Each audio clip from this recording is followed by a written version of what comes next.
So good morning, everyone. No, please.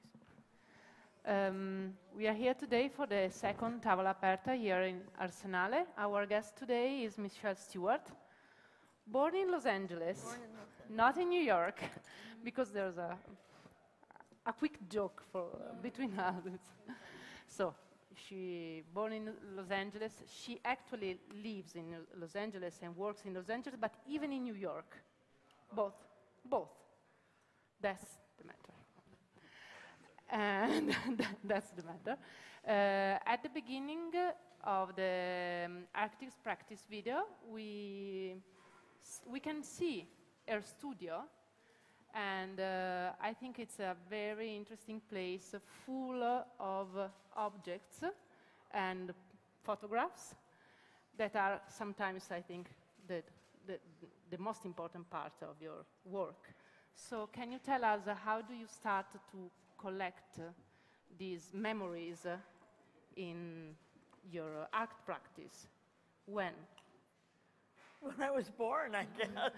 So you collect all the things from the beginning, since the early beginning. I have a lot of things from very early, yes. You mean objet in my yes, house?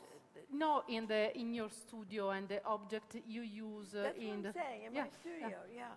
I have things that go back to when I was in high school. Okay. Yeah. So pick up in your travel and...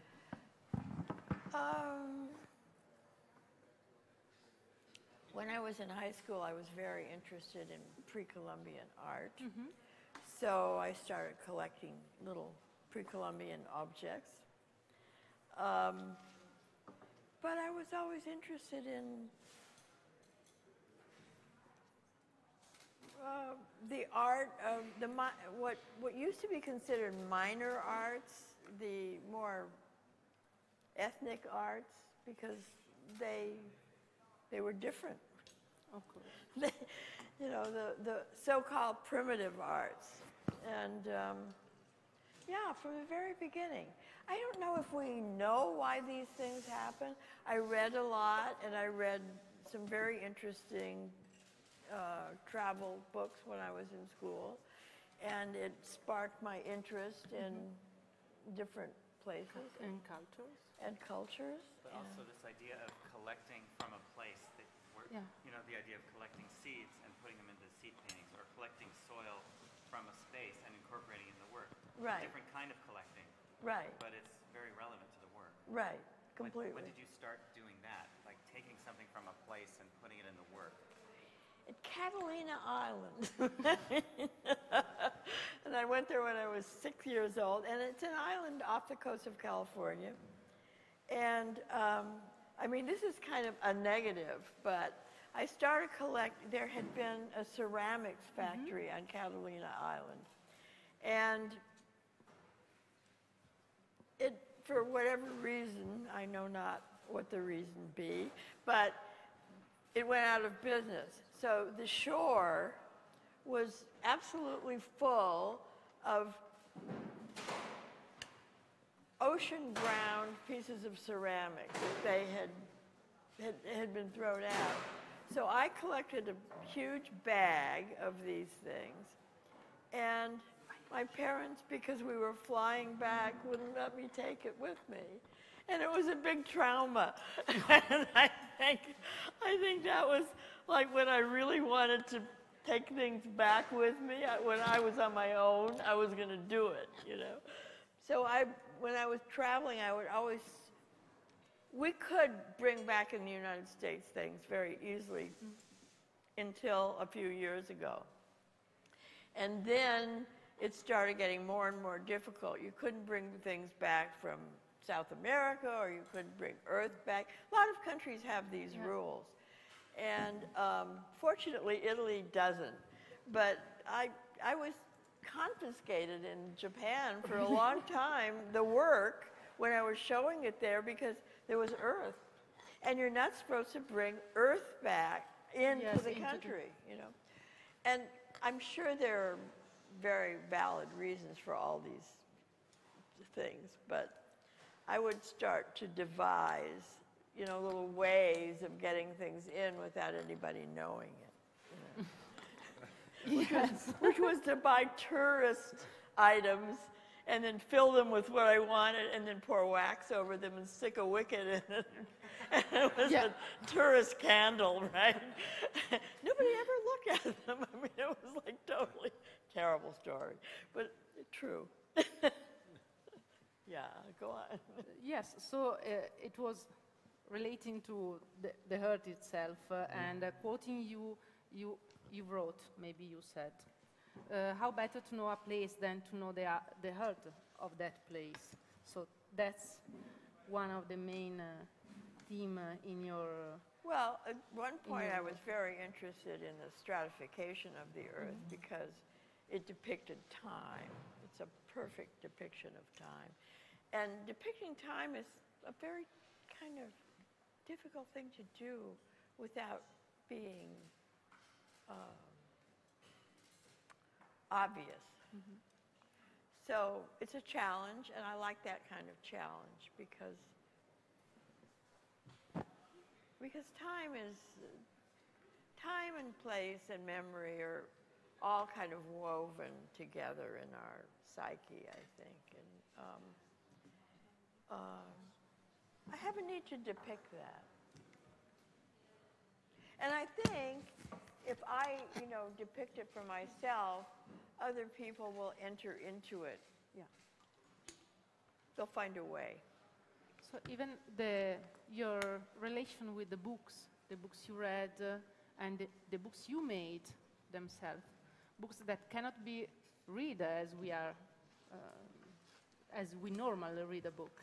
Right. But books that are full of history and full of memories of your travel, and I know that in between the pages of the book that you did, there's object maybe, or the earlier books were closed. All of them.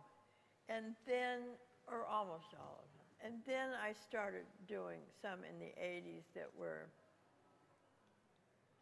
that had pages. There's one in the exhibit here. In the exhibition. Where the pages are laid out. They really belong inside, the Baltic Boat Book. And the Baltic Boat Book was about, I did an installation in the Finnish archipelago, and this was around 1983, I think. And when it was finished, we went to a port in Finland which faces the archipelago. And I ran into an artist friend of mine who was sailing with his brother in a stripped-down racing boat. And I said, oh, I want to go. Come, get up at 4 o'clock in the morning, and we're going back to Helsinki. And it was a very magical trip to get on this stripped-down boat. There was nothing on it except, of course, the equipment to sail. And we sailed, and it was about a 14-hour trip from this port town, really, back to Helsinki. And what was kind of amazing about it was we were not in the center of the Baltic because we would be impeding traffic, but we followed the coast.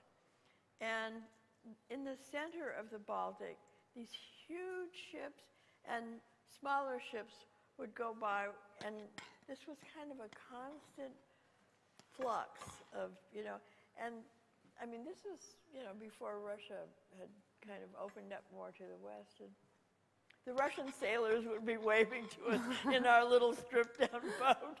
You know, it was, when I got back to the studio, I thought, you know, how am I going to catch this atmosphere, Baltic boat experience, right? So that sculptural piece came out of that. Because, you know, as you turn the pages, it's time, and the same thing with the shifting of the... And talking about the boat, there's a grid under the boat, the sculpture of the boat. And I noticed, of course, that there's... Oh, the boat that's in the show. Yes, I was thinking about the boat in the show. and the grid that is under the sculpture of the boat in the show, and the order you try to give to the, even to, you wants to give, because it's a history you write with your photos. Which piece are you talking about? No, there's a boat, a sculpture of a boat. A boat. Yeah. With Yeah. dreams in the boat. Yeah. Yeah. And there's a grid under it. A grid, yes. Well, the grid is there because the boat, well, I started out as a draftsperson with maps. So way back in my history, this was short-lived. This was not a big job. It was a job to put me through part of art school. So I was drafting, and there was, the structure is always a grid. And I found that I liked this kind of rigid grid to bounce more organic ideas against, because that's a map. Yeah. That's what a map does. Of course. Right? So it's got this geometric structure, which is a scaffolding for what happens.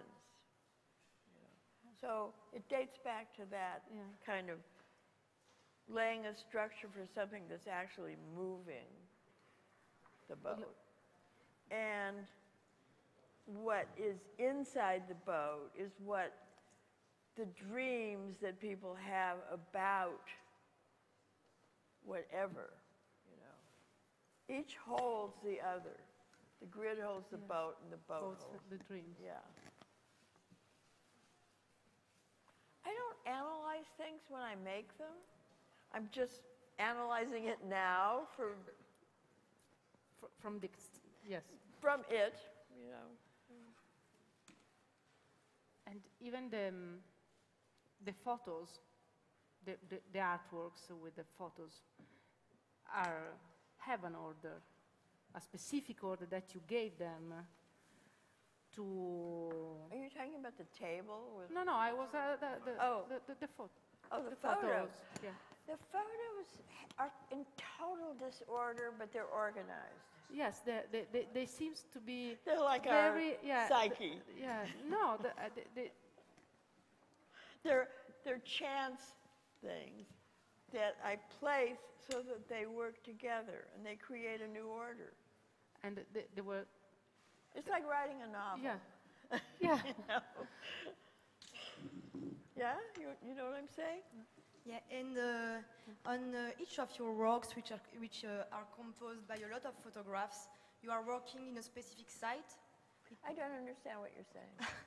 It is always the same space, the same sites that you are photographing. You photograph? No. No. It's not always the same sites. It's a variety of sites. It's never the same site. No. Never the same site in the same Well, grid. I must say I have used occasionally a site.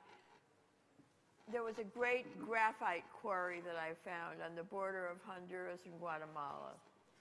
And I did do 5 or 6 pieces using the graphite on that site. That's a little rare. But in this installation, you have Australia, you have Galapagos. Oh, in this grouping, I didn't really choose them all. Christine Marcel chose many of them. And I gather that, you know, it was meant to be a kind of span of time, a mini survey of time. And is that what you're talking about? I was talking about this kind of typology that you are doing is in this grid of photographs. And I was wondering if you were working on one site, one space, one... The grid. Yeah, in the grid, Oh, okay. the photographs. If you are some of them deal with one site, and some of them deal with a panoply of sites. Ah, okay. Yeah. Okay. It depends on the piece. Okay. Yeah. I mean, it's more likely that I will deal with a few sites to depict what I wanted to do, more than one site. but there is one piece here called Ethos and Cantatas in the beginning, which is one side. Mm-hmm. Yeah.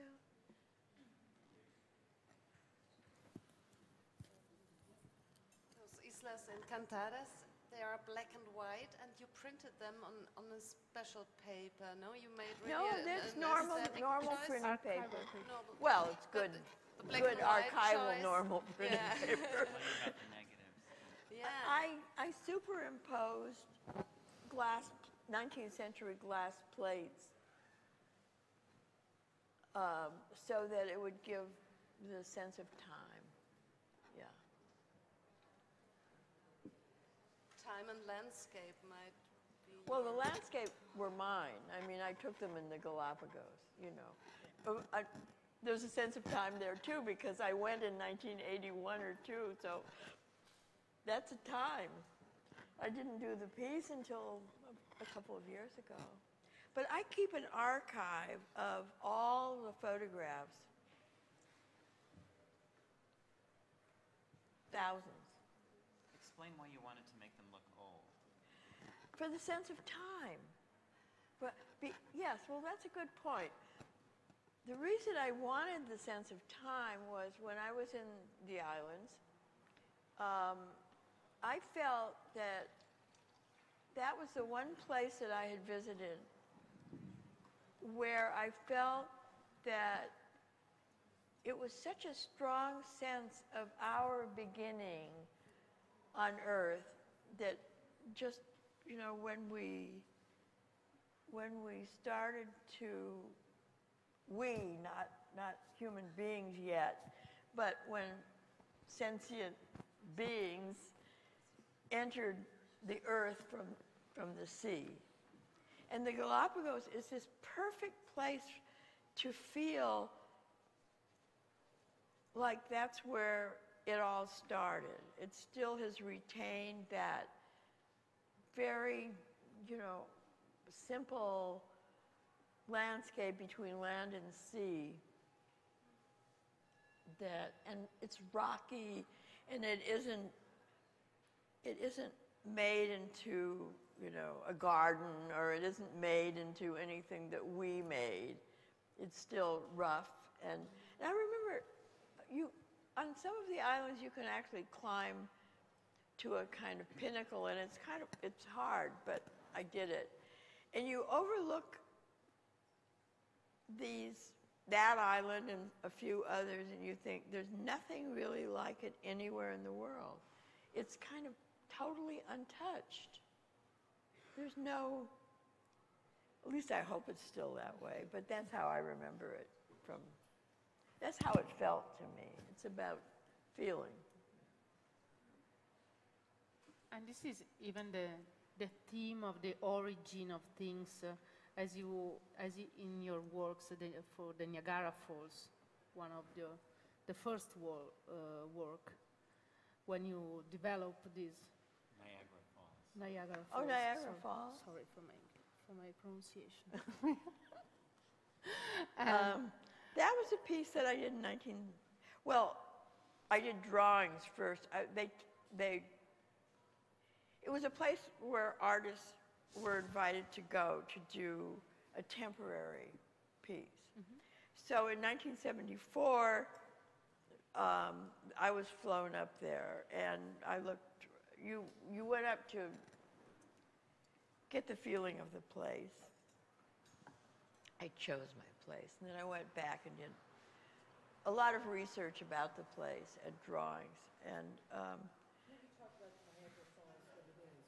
well, Niagara Falls. I mean, I'm sure most people. Yes, the artwork itself, not the. It's a falls. It's a big falls. One of the largest, probably, but not the tallest, but a massive falls. And one of the interesting characteristics is that in 12,000 years, it moved about 6 miles. So, you know, of course, we haven't experienced this ourselves, but the experience of time is there. Plus, in the topography of the site, there are many strata. And you know, you're aware of that strata and how much time has elapsed since, you know, the breaking up of that particular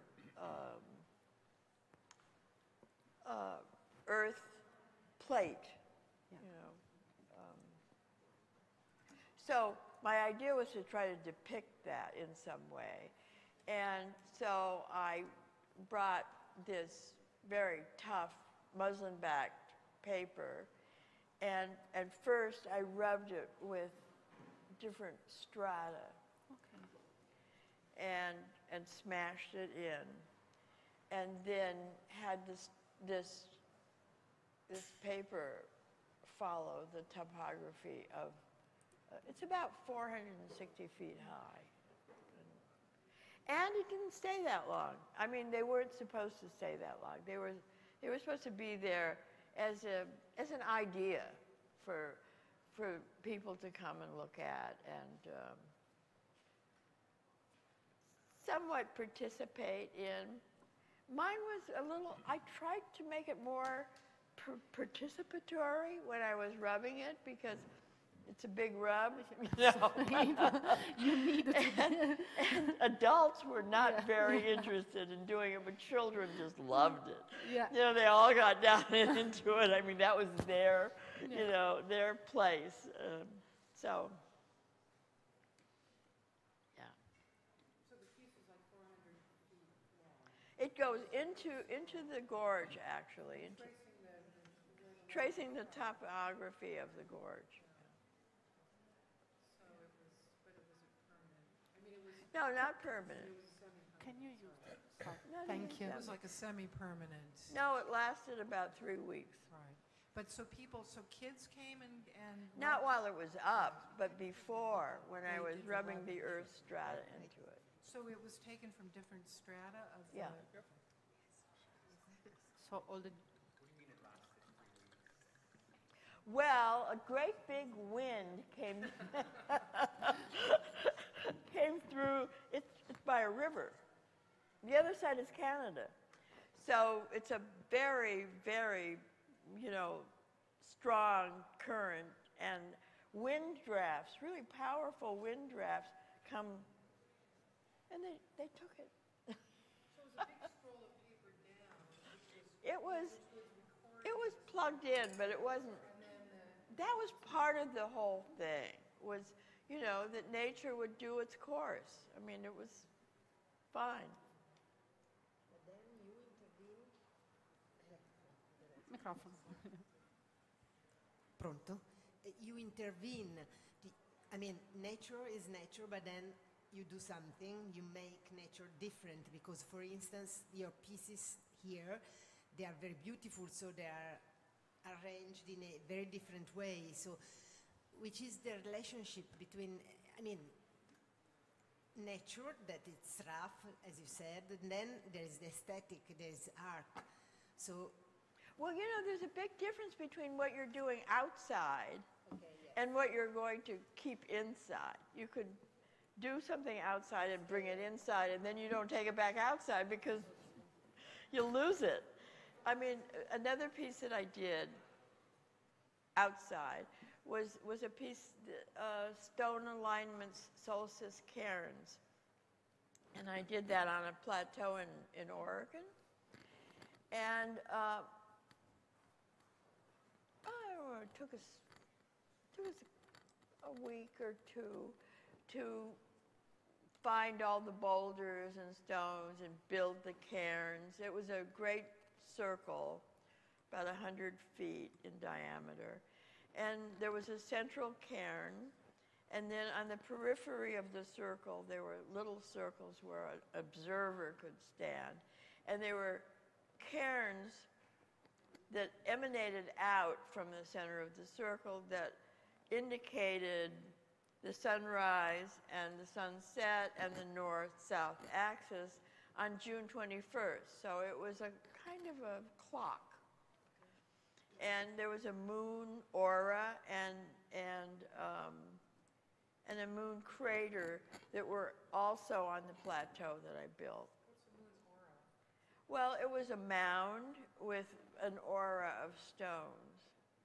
And the crater was a crater filled with stones. One of the interesting things about the crater that I found fascinating was I had one assistant. We built the whole piece together, this young man and I.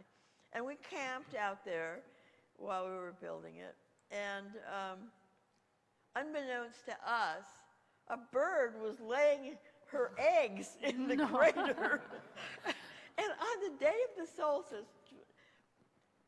the eggs opened. I mean, and we were all so afraid because there were snakes in the area, a lot of snakes in the area. And we kind of, Gregoire and I made a pact with the snakes that we wouldn't put a rock on a snake hole, so, they'd be okay, and they wouldn't bite us.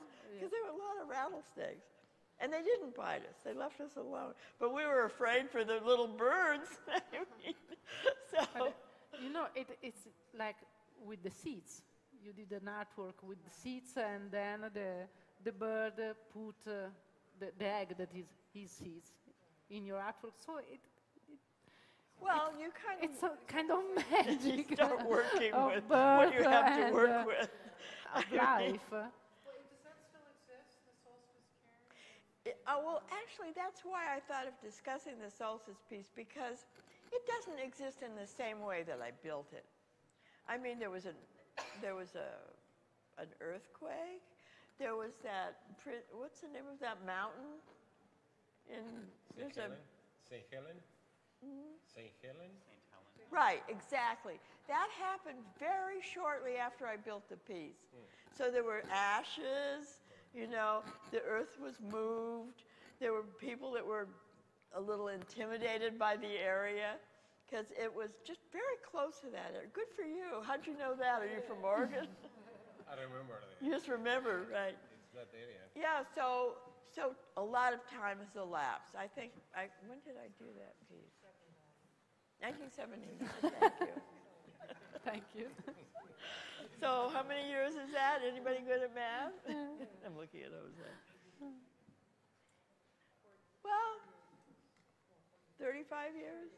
38 years. So a journalist, I started to say it in Spanish. A journalist from Seattle went down to see the piece with a group of people. And it's not the same at all. But it's still there. About 3 years ago. The cairns are still there, but they've fallen a little bit, or people have taken things away. They do these like tours where they go and visit her piece.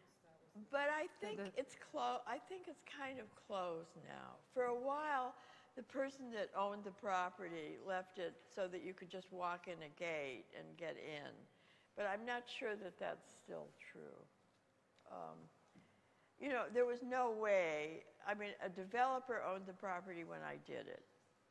And it was hard to find a flat plateau on the Columbia River that was the right place for this piece, that I wouldn't be harming indigenous, almost extinct plant life. That was an important factor, too, because the first plateau that I chose, Mary Beebe's brother, who was with the Conservation Society of Oregon, said, oh, she can't go there. All these people will come out and they'll trample all these plants, So last minute, I'm looking through all my photographs, and I found this plateau, and Mary Beebe called the owner, and he said, well, as long as she doesn't use my name, she can build it. So that was very gracious of him, and I built it. And then he sold the property. So it's gone through various property owners. At the beginning, many of them contacted me and said, we're taking care of your piece, don't worry. But then as time went by, it didn't get passed down. But it's still there. Yeah. Please. So this installation is almost like a little retrospective of your work. From the This one 70s. here. Yeah, the one here at the Biennale. From the 70s to the present, you know, from the earth rubbings to the sea drawings to the photographs. I'm wondering if you learned anything seeing all your work together in this setting?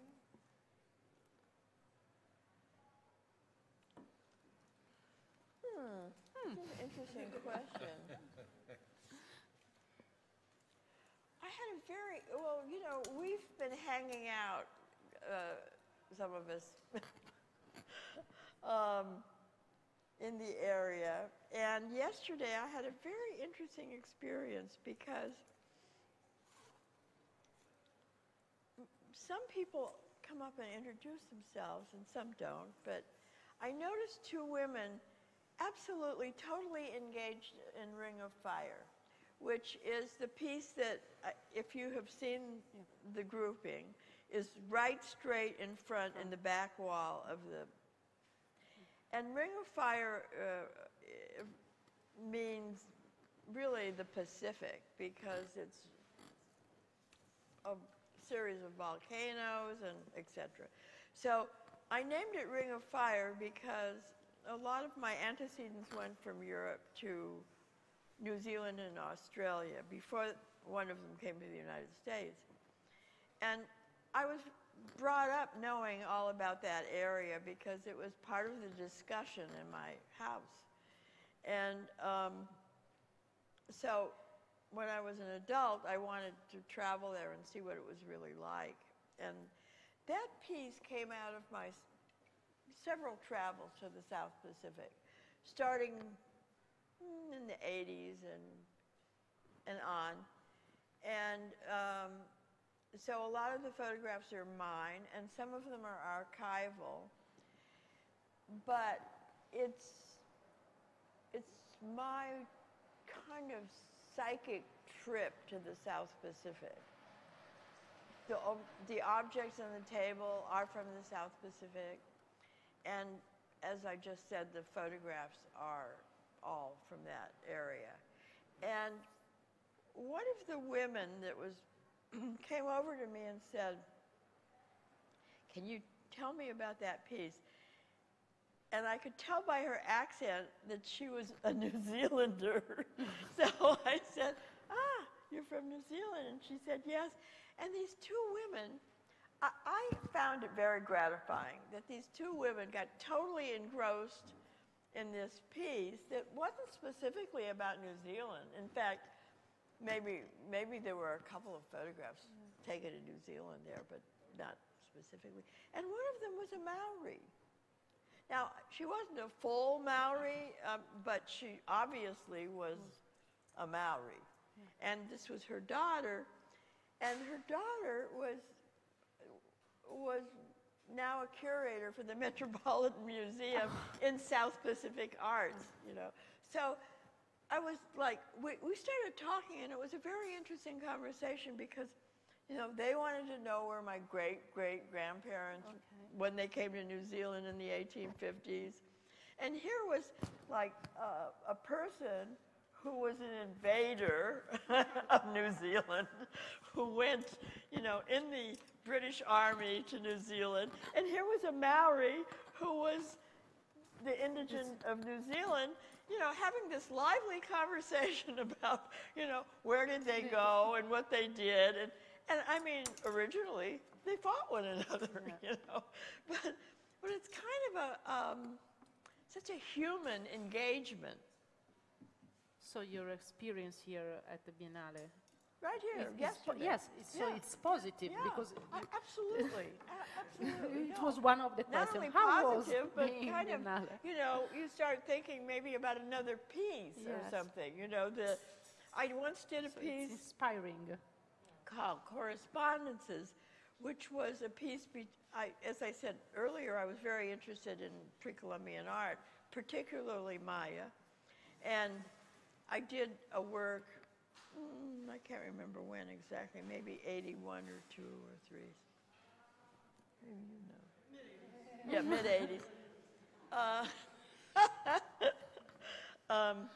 Which was about the Spaniards invading the peninsula of the Yucatan and the Indians that were living there. And of course, this piece had a conversation between the two. And I wrote it, and then I read it. And it started out with, it was a sound piece. And it started out with sounds of the jungle, which I taped. And you could hear the monkeys, and you could hear the birds, and the peccaries. And then, as the dialogue went along, it ended with marimba music and music of the natives on their native instruments. To me, it was a kind of benign. I named it correspondences. It was not taking a political view of one side or the other. And I showed it in 4 different places. But in New York, they criticized it because I didn't take the Indian side against the Spaniards. I didn't mean it that way. I wasn't making a political statement. I was making a statement about what happens to all of us in the world, you know. We get used to one another. We make arrangements. We figure it out, you know. We figure it out. Yeah. We hope we figure it out. We constantly are trying to figure it out. But that's what I meant. It was more a kind of intellectual piece than a polemic on, you know, who was right and who was wrong. They figured it out. They now play, music that's influenced by Spain and done on native instruments. Yeah. You know? Well, also just, I think what I saw in that piece, which I love, as an installation with sort of moody kind of plants and then this sound element, it's really about cross-pollination. You know, it's about how when we meet, you know, whether there's always oppression, I think, when one culture meets another culture, but there's also this amazing cross-pollination where we learn from each other. So I felt that was really what the piece is about. Yeah. But it's always a danger. Yeah. But, you know, people take pieces the way they want to take them. If they have an agenda, they'll inject their agenda. Right? Do you feel like you've learned anything about your own work, though, during this time? Here? Yeah. Looking at it together.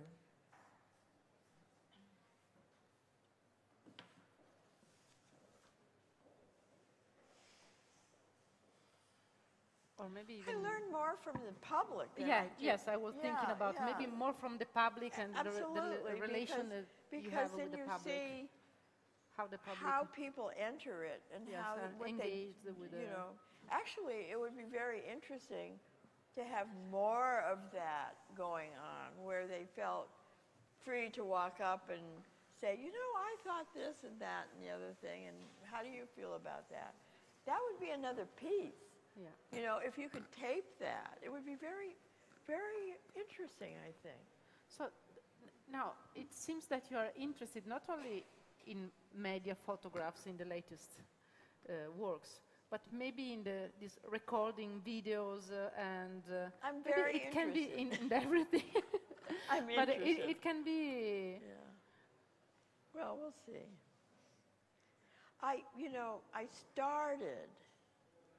I got a grant to learn video really early on. When in New York, there was a New York State grant, and I got the painting grant in, I don't know, the 70s. And God knows why I wasn't painting anymore, but I did get the painting grant. And they asked if there was any other way of communication that you would like to learn, and I said video. And I started doing this video, but I couldn't do it. The way they set it up was a video person would be doing your video. And it just didn't work because I have to do my video. Yes, of You know, course. I have to. You have to see Right. what you are and he wouldn't let me use recording. the camera, and you know, it was. Yeah, it didn't work out, and so I didn't pursue video. I pursued it only slightly. I have some video of the Galapagos, and I have some of the Nazca Plateau.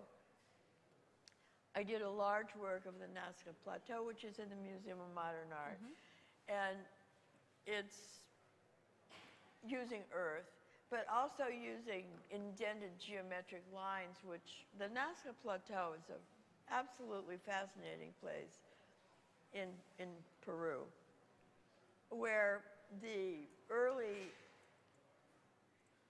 indigents there did these really almost engravings in the earth. And some of them are geometric and some of them are not. Some of them depict whales or birds or fantastic creatures. And it's always been a big question as to why. Yeah. And there's a woman now dead whose name was Maria Reich, a German woman who came to Peru and stayed there the whole rest of her life trying to figure out what in fact this was all about.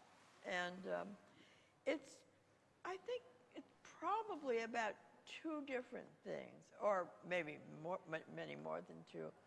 But some of them might have been rituals where they followed the contour of the drawings that they made. And others were clearly about solstices, and because they pointed to where the sun rose in some way, but in a very obscure way to us. I mean, it's very hard for us to understand what they were gleaning from that, or what they meant to that. It's a, yeah. Yes, no, I don't want to understand. Because I would have just a little different question. As you are a woman and you made a long career in arts, you're in museums and stuff. Does being a woman what do you think, made it your art working more difficult or not? Was it something that was important, gender? Well, you have to have a tough hide. And you found I mean, it's not easy because I mean, yeah, I think we all know it's not easy. And you participated even in the Women's Art Registry in New York. Well, we picketed the Whitney years ago. I mean,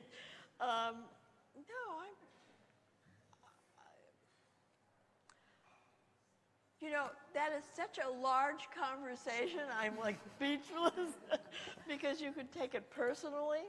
You could take it as women in general, how difficult it was, and it was. But, whatever you do in life, you have to be stubborn and just do what you want to do. And luck plays a part in everything. And I think I was lucky in many ways.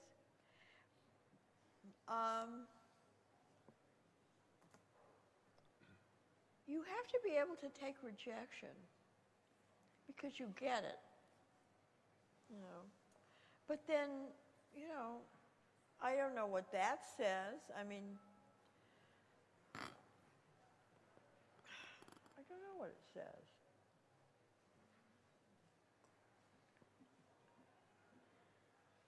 Why do you think you were lucky?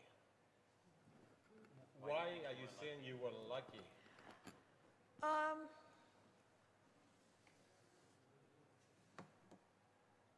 That's a very good question. Because I see that you work really, really hard. Yes, I work very hard. Yeah.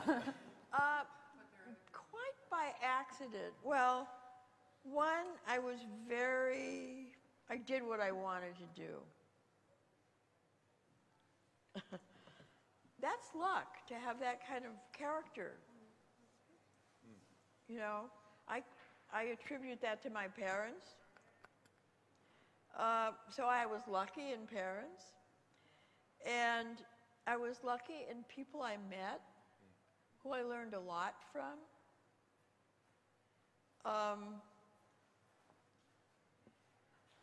I took advantage of opportunities that a lot of people were afraid to take advantage of. That's not like. In the early 70s, I was doing these, you know, really difficult kind of pieces. And this... Difficult in what way? Physically? Yeah, physically, but also people didn't know what to do with them. Now we know what to do with them, but... and this character came along and visited the studio one day, and he said, you know, I'm a dealer from Chicago. He visited other people's studios that I knew as well. He said, I'm going to take a bunch of things to Basel to, you know, to show, and will you give me some of your work? And most of my friends said no. And I said, well, he wasn't even in Basel. He had rented a hotel room, and he invited people, and he stole all the work. But Schmele, who was the main dealer in Germany of the time, came to the hotel room to see what he had brought from America, and called me on the phone and said, I'd like to do a show of your work. So it was the first show in Europe. It was the first show in Germany. He sold the show. You know, it was a very important, like, I lost all the small drawings that this guy that, you know, had this portfolio that he took everybody's work, you know. But it was, I think it was lucky, because I had 4 or 5 shows with Schmele. People saw the work. It got in good collections. You know, it was in Documenta. You know, all of that because I believed in this charlatan, you know, or I risked, you know. Yeah. So you can call it luck, or you can call it folly. You know. Courage. Yeah. Or insight. Or courage. Well, you know, everything we do has these multiple of sides to it that we can decide later whether it was a good idea or it was a tragic idea. But you can say it later. Yeah. We can only look back and say, well. And I think that the Can luck I- is even... Oh, sorry. No, please. I appreciate very much your work. I was thinking, can you tell us if there is a project you have in mind since ages that you have never succeeded to do and you would like to work at it, or some ideas? I'm sure I Is there understand. a project you never realized that you A project that you would like to do in the Probably future. a lot of projects. Yeah, can you tell us I would also a love little to bit? do a video. I mean, or a movie. I mean, even, you know. I don't know if I have the energy in me. I think I probably do, but you know, I know that something like that is a kind of a big deal. Not so much the video. I think I could do that. Are there any early works over the years that you wanted to realize that never got realized because you didn't have the resources or the time or a Well, that place was one of them, the video. Yeah, that was one of them. And I kind of dream about them because I think the photographic work has the seeds of them in it. Yeah. You know, it's especially the big one. I don't know if you've seen it, but there's a large one that's outside of the room that's on the wall. And I could see that going somewhere. I'm not sure where, but I could see it going somewhere. Even because now it's even easier to make a video Yes, than in the past. yes, So you yes. don't need people to do the video for you, and you can even do it by yourself. Or Well, you it's have to easier. learn how to edit it, and you know, that's, I think, unless you're going to have one long stream, but. Would you tell a story, or would it be abstract?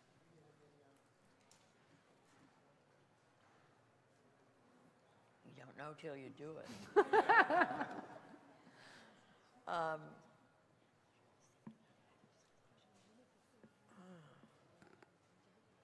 I think everything you do tells a story. It depends how minimal the story is.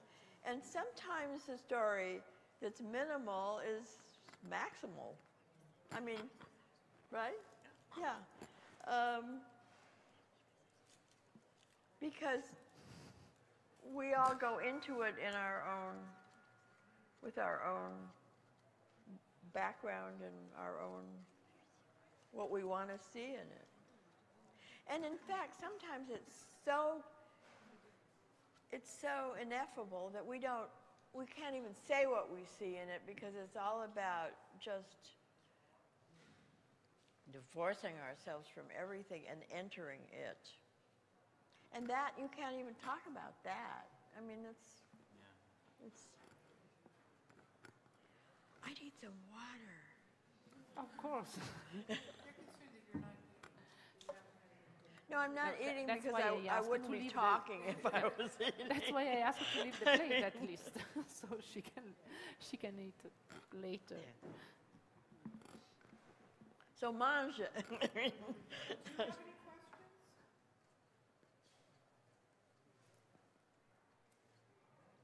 Well, I like other people's questions. I think, you know, I can't ask questions because I don't know where people stand in terms of. Another typical journalist question, I'm sorry. But I'm a very open one also. I mean, this Biennale where you're in the show, it's Viva, Arte, Viva. What does this mean to you? Or maybe another even more journalistic question, what's the role you see for art in our world today?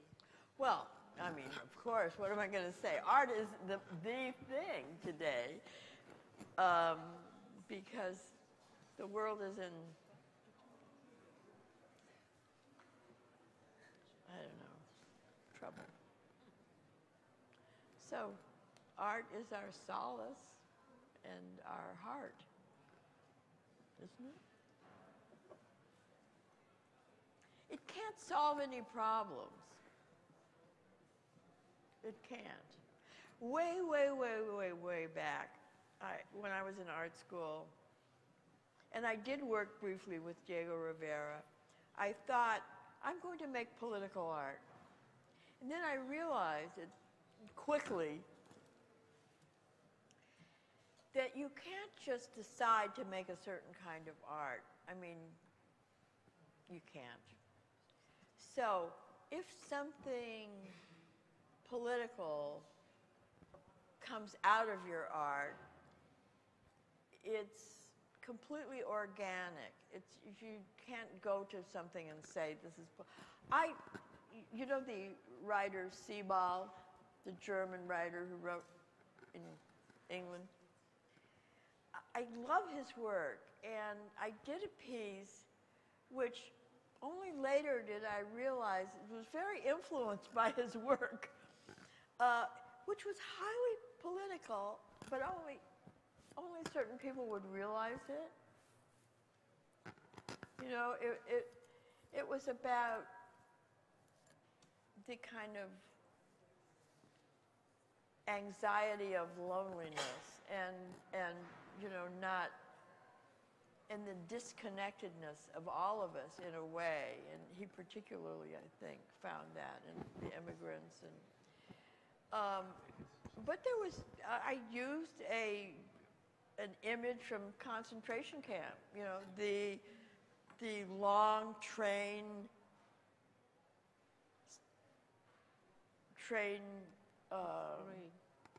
tracks in the camp at the end, and it was totally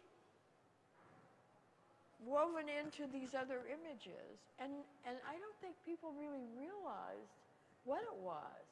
Of course, I knew what it was. The whole piece was was about dislocation and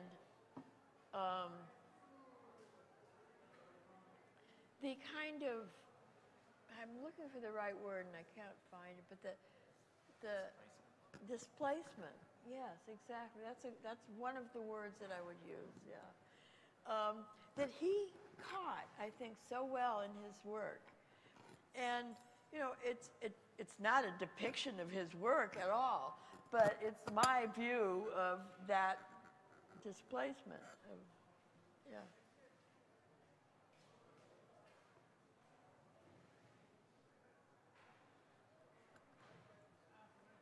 I sometimes realize as I'm making a piece that there's a poet coming out of it. Not me as a poet, but I mean, one of them was T.S. Eliot, who I really, really liked a lot years ago, and who keeps coming back. And another piece was about something that I read, poems of Rilke. And so, you know, sometimes the other one was Melville.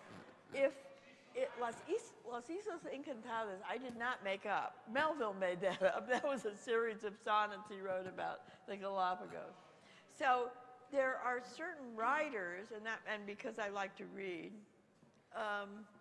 who have infiltrated my psyche, and I will see popping out. You know, they'll things they wrote will come out and kind of, I will hear them, you know, they will come out.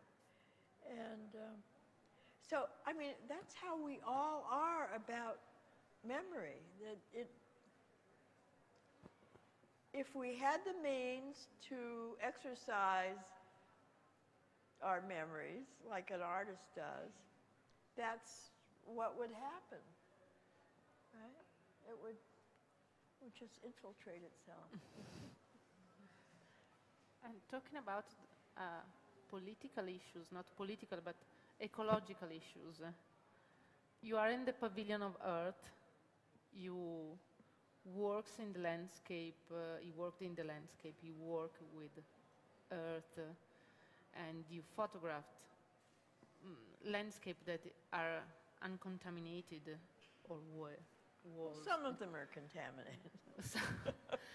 But did you ever think about ecological sentence issues in your work? Oh, absolutely. I did a whole series. Actually, this gentleman here shows my work in Los Angeles, and he has a show right now of seed paintings that I did, which were definitely ecological, and the drawings that went with them were, and I did a whole series of pieces that were extinct pieces. Yes, I was thinking about the extinct series. Yeah, oh, you know those? You know, I studied a little bit. Yes, of course. I mean, again, it's like politics. I don't go out and say something, but it's subtly in the surface. there. Yes. Yeah. Well, of course, I feel very strongly about that. I mean, somebody yesterday, we were having a conversation. What was last night? About how bad Monsanto is because all the seeds in the United States are sold by Monsanto, or most of them, and they're not heirloom seeds anymore. They're not the original seeds. So what happened to the original seeds? I mean, there's like one person in Salina, Kansas, who's saving the original seeds, and I think in Norway there's another group that are freezing original seeds. But, you know, if we don't keep the original seeds, we'll end up with pardon the expression, shitty seeds. I mean, you know, seeds that are not seeds that are capable of, you know, more proliferating good life. You know, it's the same thing with animals. I mean, if we don't have any, if an animal is extinct, that's the end of that animal. And That animal may be us if we keep up the way we're going right now. What? Yes, right. Any more questions?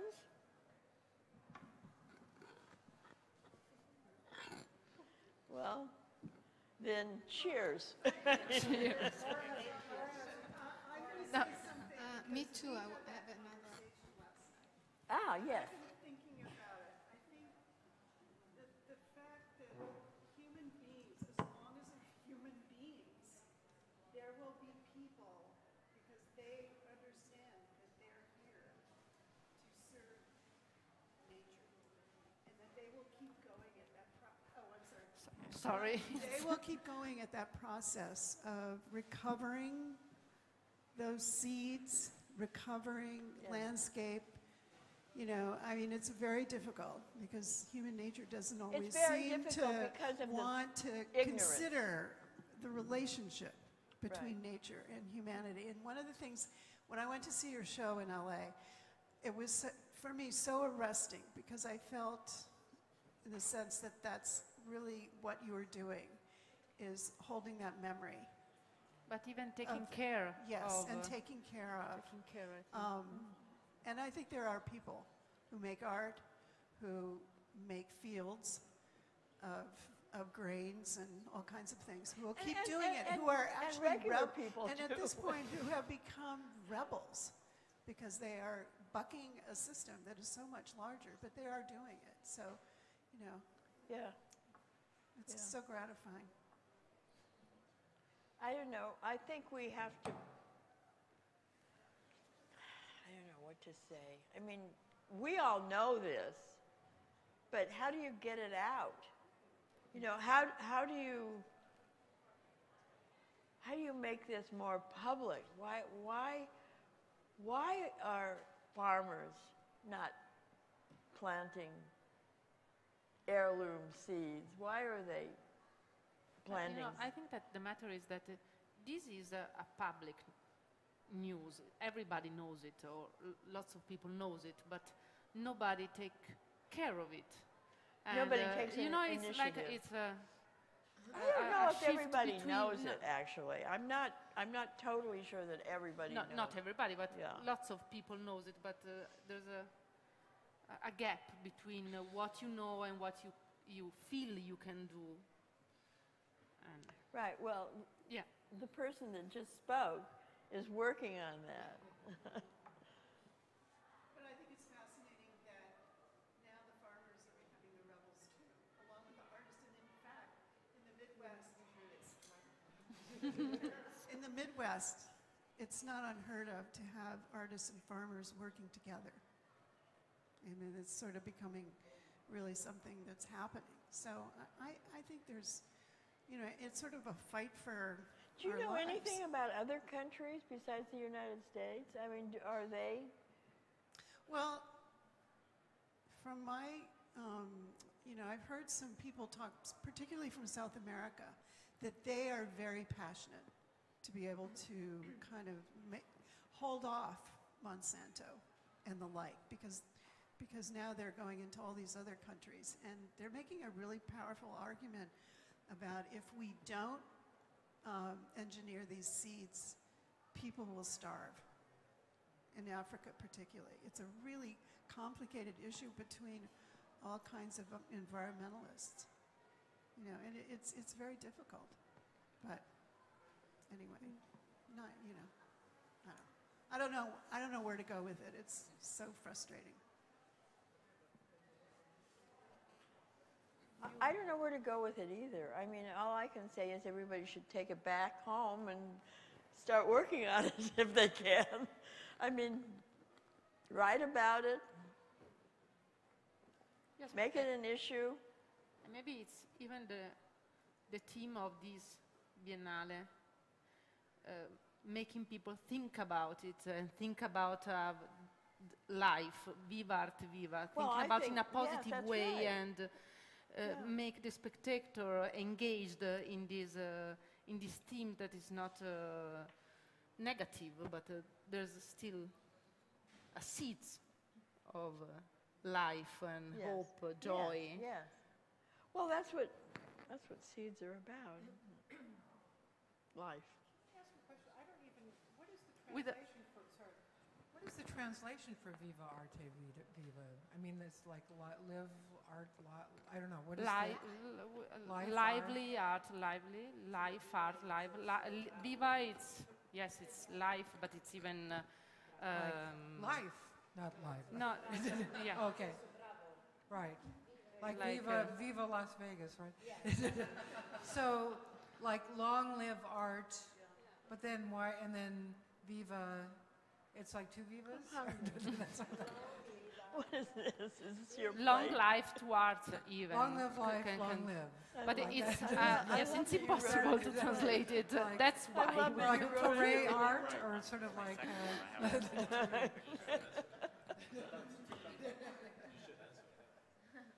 Go art. Long life to art. Long live art.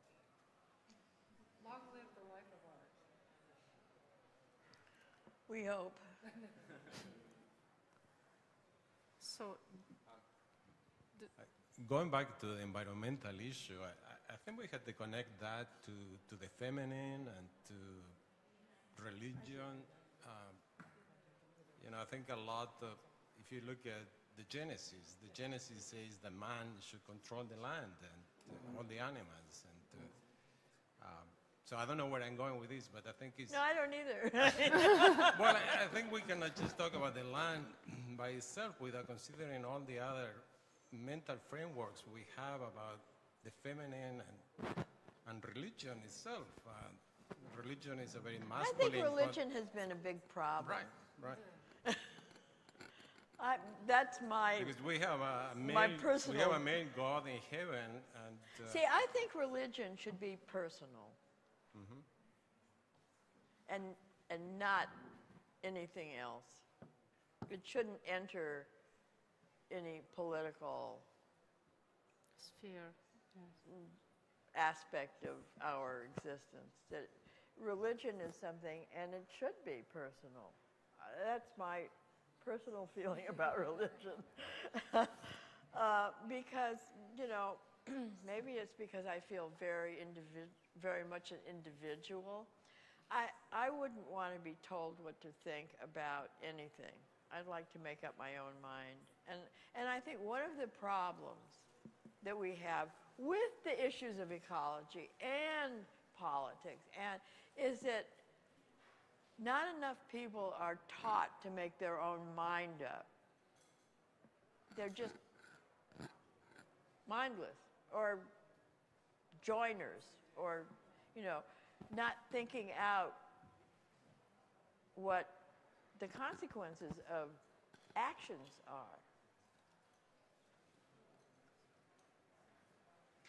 But then I'm not going to get up on a podium. Maybe I will, actually. All right. So. Nice. Oh, thank you. Thank you very Yeah, much. bye.